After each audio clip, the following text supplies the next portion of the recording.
You didn't get the chance to be involved with England in March because of injury, of course, and you had to sit out the first game of this one as well. Well, I think you're recovering from a bit of a knock. I bet you're desperate to get on the pitch and show the new manager what you can do, aren't you? Yeah, 100%. Obviously, I love coming to the England camps and playing for England, and it's been a bit of a frustrating year with injuries. But yeah, I'm here now. I'm looking forward to tomorrow. The manager told us you weren't really able to train with the rest of the group until the Thursday. How have you been? What's the problem? No, after the last game of the season, I had a little strain. So yeah, fair play to England. They managed me quite well during the week, and I was only able to do 1 or 2 sessions before the game. So the manager made a decision that he would leave me out and have me involved tomorrow. It's your first experience of Thomas Tuchel's management style, obviously. How different is it from Gareth Southgate's, would you say? I don't really like to compare, if I'm honest. One person's qualities is always going to be overshadowed. So if I just speak about Thomas himself, since I come into the camp, I guess he's been quite demanding, I'd say, quite intense on the pitch. And off the pitch he's been more relaxed, nice guy, let us enjoy ourselves and create a nice environment for all the players to enjoy. The manager told us that you watched the Nations League final together last night. What did you make of the game? It was impressive, wasn't it, from both sides?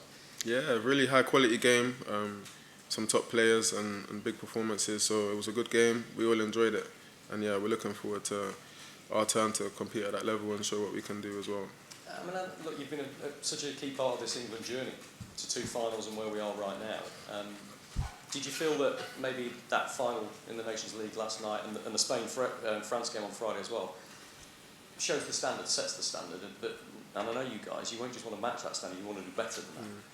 Yeah, 100%. You can see that the levels are increasing, and those 2 games were, a good show of that, and we even said it ourselves, these guys are playing at a top level, and yeah, there's no doubt we believe we can play at that level as well, and when we get our chance, I'm sure we'll show that.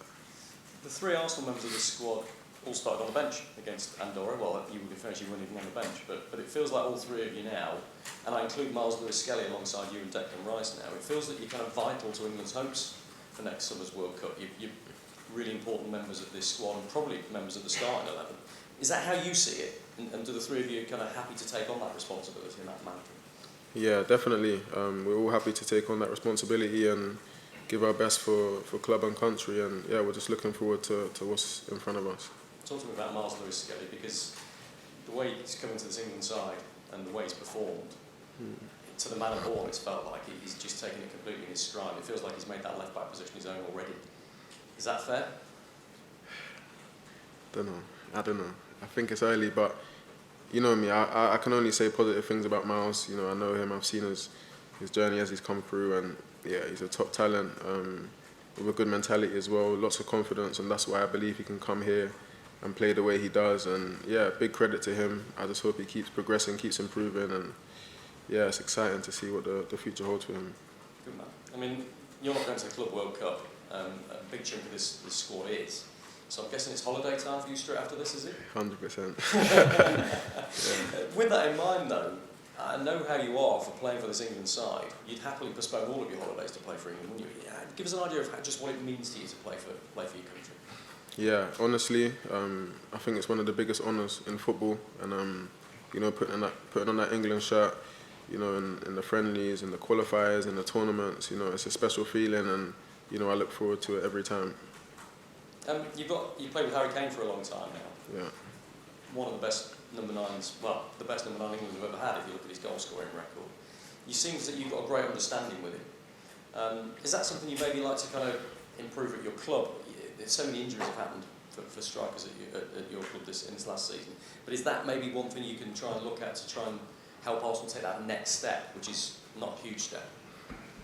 Yeah, obviously, we all know there's a lot of speculation around us and who we're signing this summer. But I think, once that's all done at the end of the summer, the relationships that I need to work on, I'll work on at the training ground, at the Emirates and wherever we're playing. But I do think I have a good relationship with a lot of the players that I play with, including here and also at my club. So, yeah, I think I'm in a good place with that. Good man. Last one from me. I wanted to ask you about the under-21s, because obviously they're in Slovakia right now looking to defend their European Championship title if they possibly can, and Nwaneri is in that squad. I see the smile on your face when we mention it.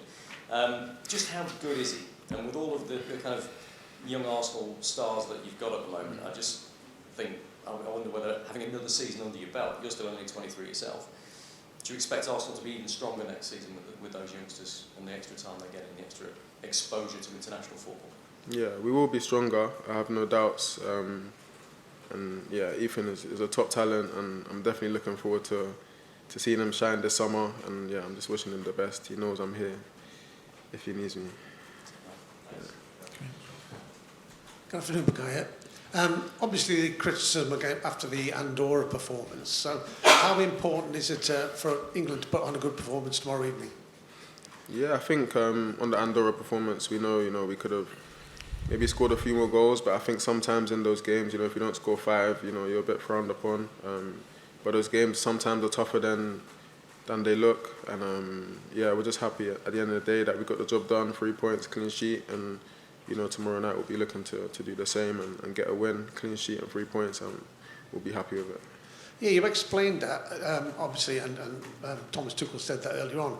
But can you just paint a picture of, for us people sitting there and pointing fingers and saying things, watching the match, but when you're up against sort of 10 men behind the ball, how hard is that to break down as a player and a team?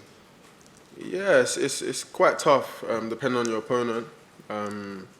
It's pretty much up to you to find a solution, find that creative spark, and we have more than enough of that in the team.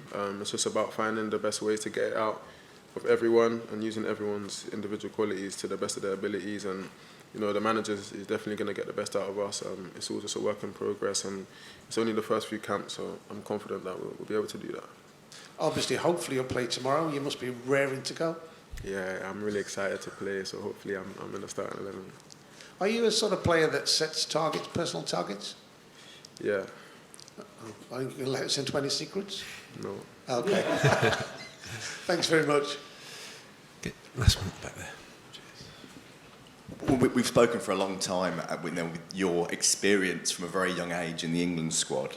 But how much further is there for you to go as far as your actual personal potential is concerned? You're young, but you are so experienced. So how much more is there percentage-wise?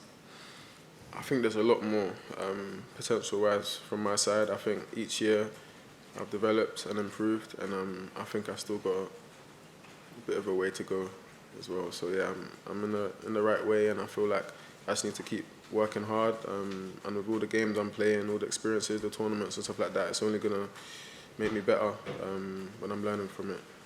And people often talk about Jude Bellingham world class, Harry Kane world class.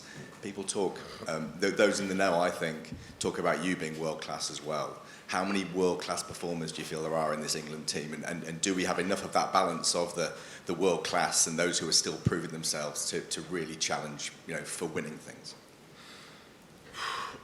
I couldn't put a number on it off the top of my head, but I think we have more than enough world-class players, talents, experienced players. I think we have the right balance in this team. Like I said earlier, it's just about getting the best out of all of us, finding a way to gel in the right way, and taking that into the World Cup next year. And just a final one, somebody who's so grounded as you are, we've spoken many times about how you are grounded. Is that a weird feeling when people talk about you being a world-class player? No, it's not, because it's not me talking about it. Yeah. So it's a good thing. Yeah, it's a compliment, so it's a good thing. Yeah. Okay, guys, we'll end it there. Thanks for your time this morning. Thank you.